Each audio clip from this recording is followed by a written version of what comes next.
Hello and welcome to Indus News live from Islamabad. I am Muneeb Hamid with the news of this hour. Let's begin with the top stories first.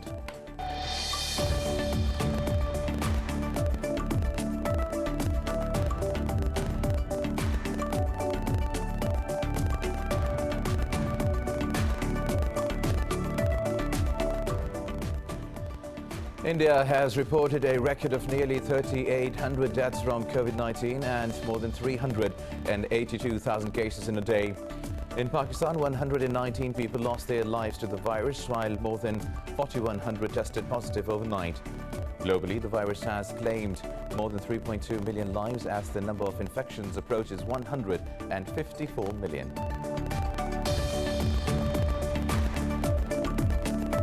In Afghanistan, health workers have been targeted in a car bomb that exploded near their bus in Kabul, killing one and injuring three others.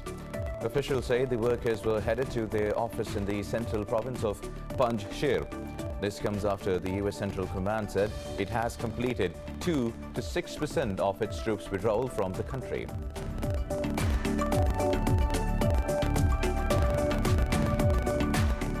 At least one person has been killed and 6 others are wounded in Israeli air raids in northwestern Syria. Syrian army says its air defenses intercepted several Israeli missiles over the Mediterranean port city of Latakia. Earlier, Syrian state media reported the Israeli attack also hit the town of Haifa near Latakia and Masyaf in Hama province.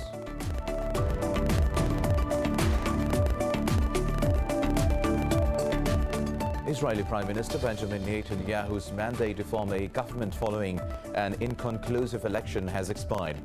In a statement, the presidency said Netanyahu has returned the mandate to President Reuven Rivlin. Now the president can formally ask another political leader to try to assemble a coalition.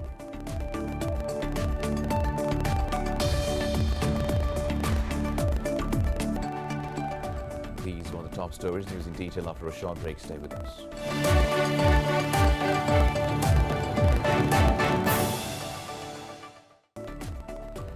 Welcome back. Now, India has reported a record of nearly 3,800 deaths from COVID-19 and more than 382,000 cases in a day.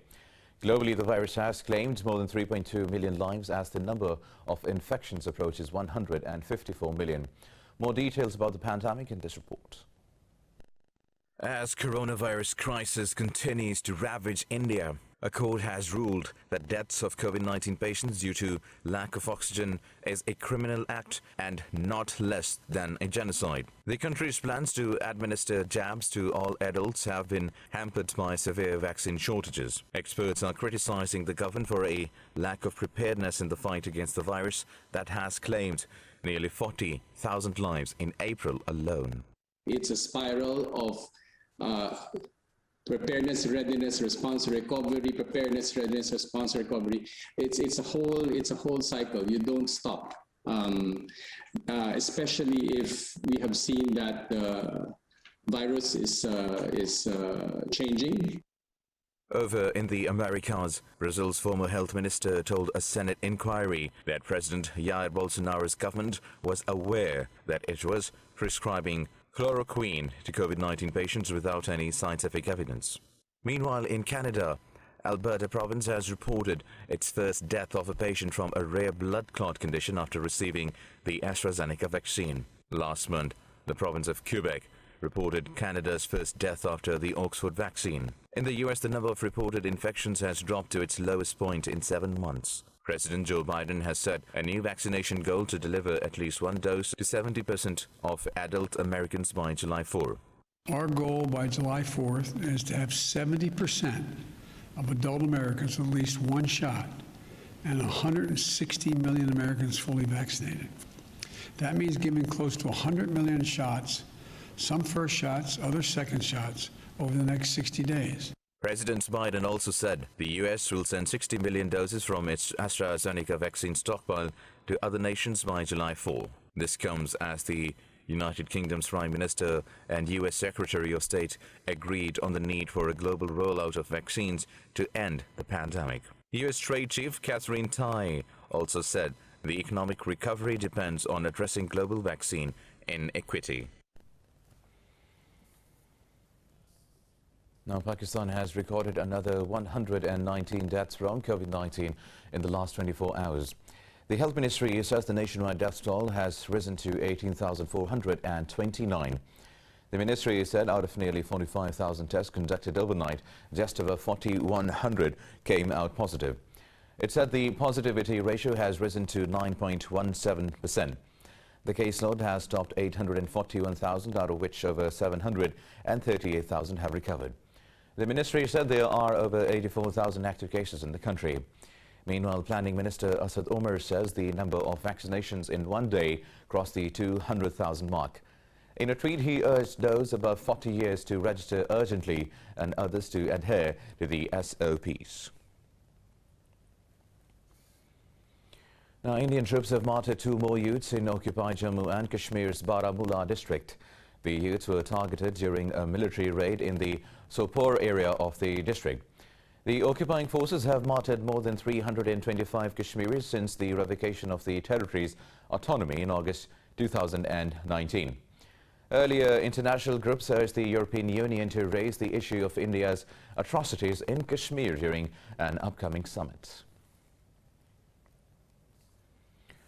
Meanwhile, in Afghanistan, health workers have been targeted in a car bomb that exploded near their bus in Kabul.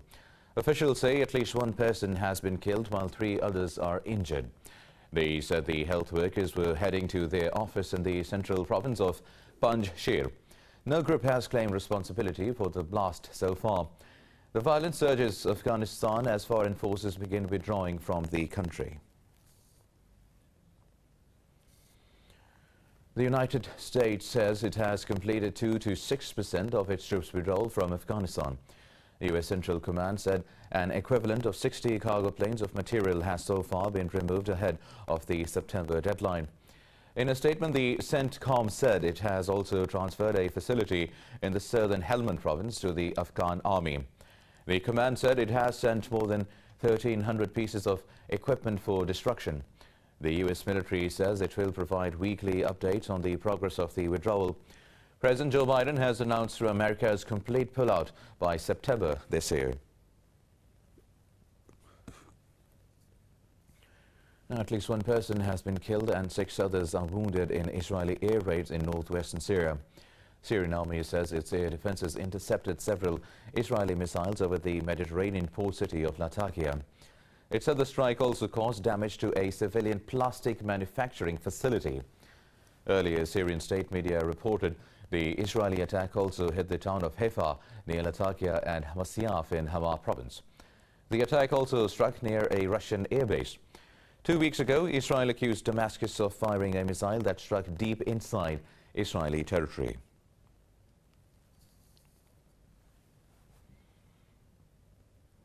Israeli Prime Minister Benjamin Netanyahu's mandate to form a government following an inconclusive election has expired. In a statement, the presidency said Netanyahu has returned the mandate to President Reuven Rivlin. Now, the president can formally ask another political leader to try to assemble a coalition government within 28 days. The next candidate is widely expected to be Yair Lapid, whose party placed second to Netanyahu's Likud in the March vote. If the new nominee fails, the president can ask Parliament to agree on a candidate within 3 weeks. And if the Parliament cannot agree, the country would go to the polls for the 5th time in about 2 years. Moving on now, Myanmar's ambassador to the United Nations has called for more sanctions on the junta. Ambassador Kai Mo-tun told the U.S. Congress that Washington should target the state-run oil and gas company. He said the U.S. should also slap sanctions on the state-owned Foreign Trade Bank. Meanwhile, state media says the 5 people killed in Tuesday's explosion were building a bomb. In Mandalay and elsewhere, the pro-democracy supporters are staging an anti-regime protest. Teachers rallied in Moniva, pledging to continue their civil disobedience movement until democracy is restored. According to an activist group, at least 769 people have been killed in the crackdown on dissent so far.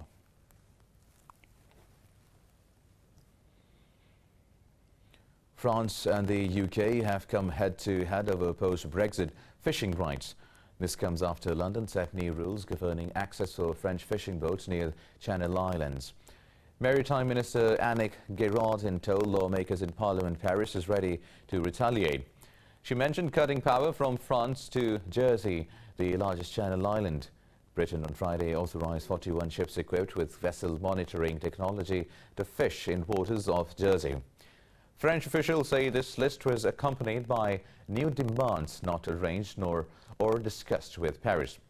French fishermen say they are being prevented from operating in British waters because of difficulties in obtaining licenses.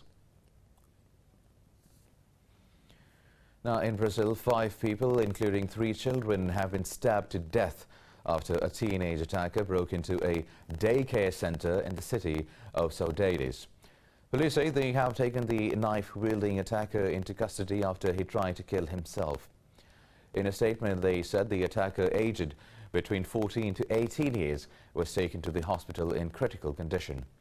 Police noted the assailant had no criminal record, adding they are investigating the incident. Santa Catarina state has declared 3 days of mourning. In a tweet, Governor Carlos Moise lamented the incident, expressing solidarity with the victims' families. Iraq's Health Minister Hassan al-Tamimi has resigned over a fire at a COVID-19 hospital in Baghdad last month. More than 80 people were killed in the blaze that resulted from an exploding oxygen tank. Prime Minister Mustafa al-Khadimi's cabinet also ordered the dismissal of the director of the hospital and other senior staff. Tamimi was suspended immediately after the fire. The government lifted his suspension, but he immediately resigned.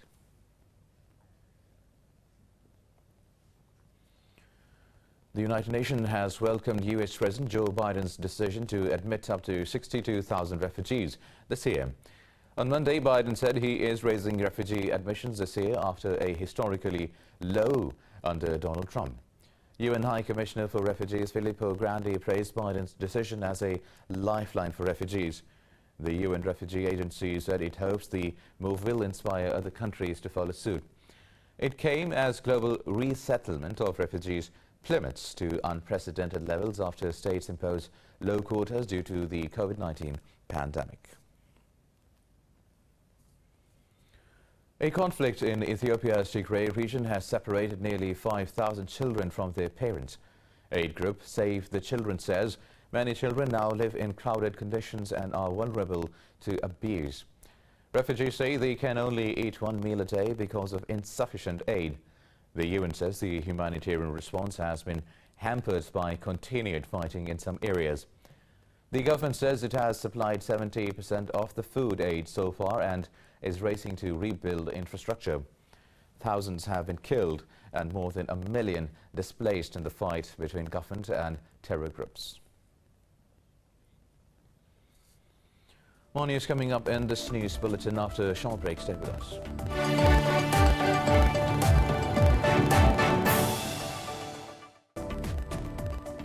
Welcome back now. A Malian woman who is expecting 7 babies has given birth to 9. Noniplets are extremely rare as some of the babies do not reach full term due to medical complications. Mali's health minister said the mother and all 5 girls and boys are doing well. The babies were delivered by a cesarean section. In March, Malian authorities flew Halima Cissé to Morocco after medics said she needed specialist care. Now at least 2 tornadoes have ripped through northern U.S. state of Texas, causing widespread damage. Officials say the tornadoes barreled through LA County, injuring 8 people and damaging up to 50 structures. No fatalities have been reported so far as authorities continue to examine the damage. Meanwhile, the state of Alabama is bracing for multiple tornadoes and damaging winds from a passing storm. The National Weather Agency said central Alabama was impacted by significant flooding and damaging winds.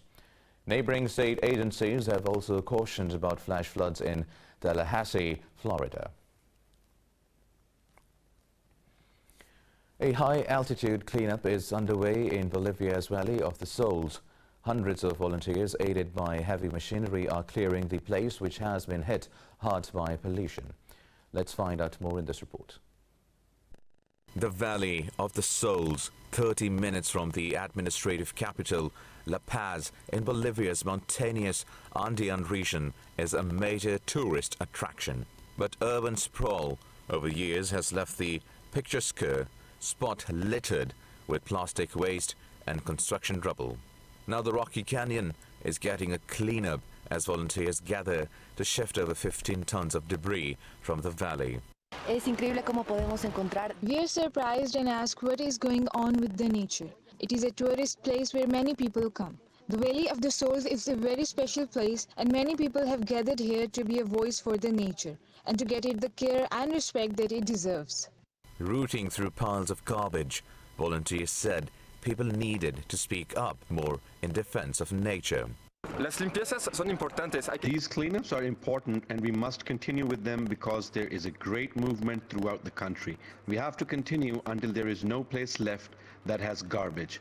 The valley is a protected area 3,965 meters above the sea level and cherished for its unusual geological formations. Now, in China, special events have been arranged to mark the country's Youth Day as part of the Golden Week. More about the celebrations in this report. Youth Day has been celebrated in China since 1949. It is associated with an important historic event in the development of Chinese democracy. To mark the event, a special program, Striving While in Youth, featured stage performances, including talk shows and musicals. These performances tell stories of how young people strive to realize their dreams in the new era. Many young people who excel in the fields of aerospace, poverty eradication, and deep-sea research were invited as special guests. They shared their stories in the transmission.